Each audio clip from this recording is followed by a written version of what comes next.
he directed me in a couple of television things, and as always, he was a joy to work with because he was so inventive and so bright, and we were good friends. We got to be good friends because I worked with him 2 or 3 times as a director, and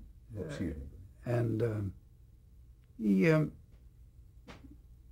he had an unusual quality, and it didn't work so often with actors, but the technical aspects of the business, which was what he grew up in.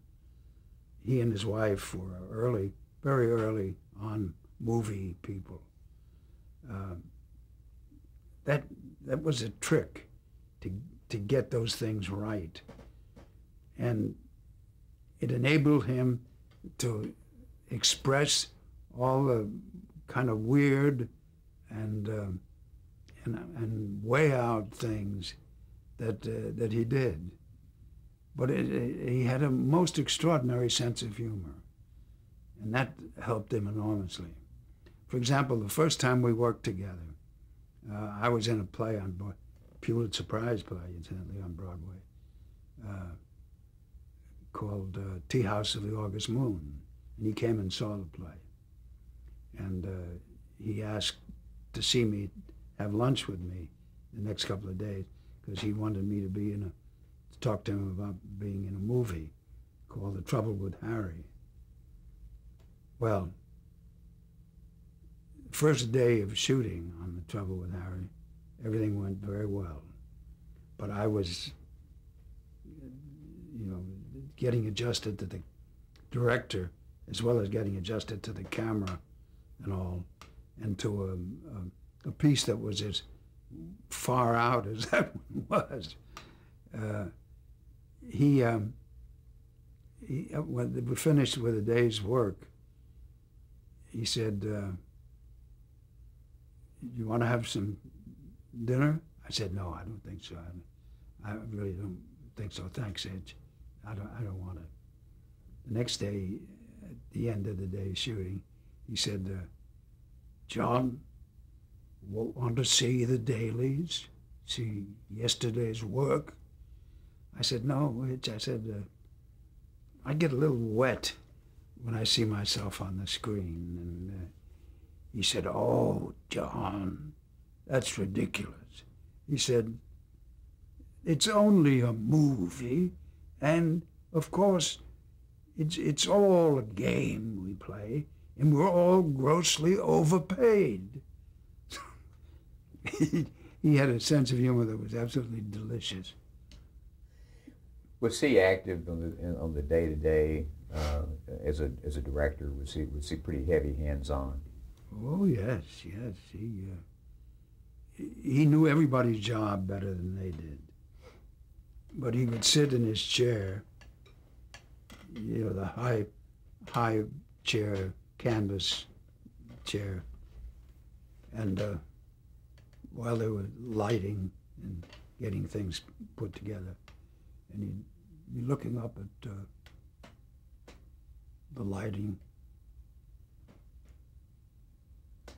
and he's spent all his time thinking wry thoughts. And then he was bored through a lot of it, and he'd say, "John, come here, sit down." And we would talk. And those were some of the most joyous moments that I remember, because he would talk about actors he had worked with, on properties he had worked with, and he was not very happy about actors. He thought they didn't have as much talent as they might. He was a master puppeteer, and he would move actors around like it was a great chessboard. And he was really quite remarkable. He would not tell you how to act the scene, but he'd give you one little thing that sparked the excitement of a scene. For example, there was a scene that we were involved with that wasn't coming off, and he would say, if you hated Shirley MacLaine, really hated her, how would you play this scene? I said, oh, well, I don't hate her.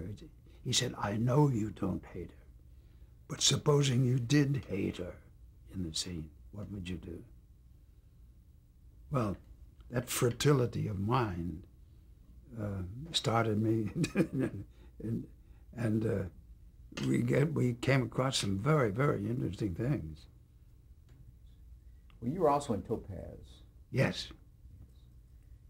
We worked together 3 times, twice in films, Trouble with Harry and Topaz, and then in the film that he directed called I Saw the Whole Thing. Yeah, I Saw the Whole Thing for the television. Television, Uh-huh. yes. Well, was he any different working in television from movies? I mean, was he the same director? Did he take a different approach? I don't think, no, I think he was pretty much the same. He possessed really a photographic attitude toward his work. He would line up, first of all, he would spend weeks before he started to shoot, just organizing, drawing what the shot was, and then moving to the next shot. And that was his toy too. He played with that. And the technical aspects of film were the most rewarding things for him. He tolerated actors, but he worshipped all the technical aspects of film.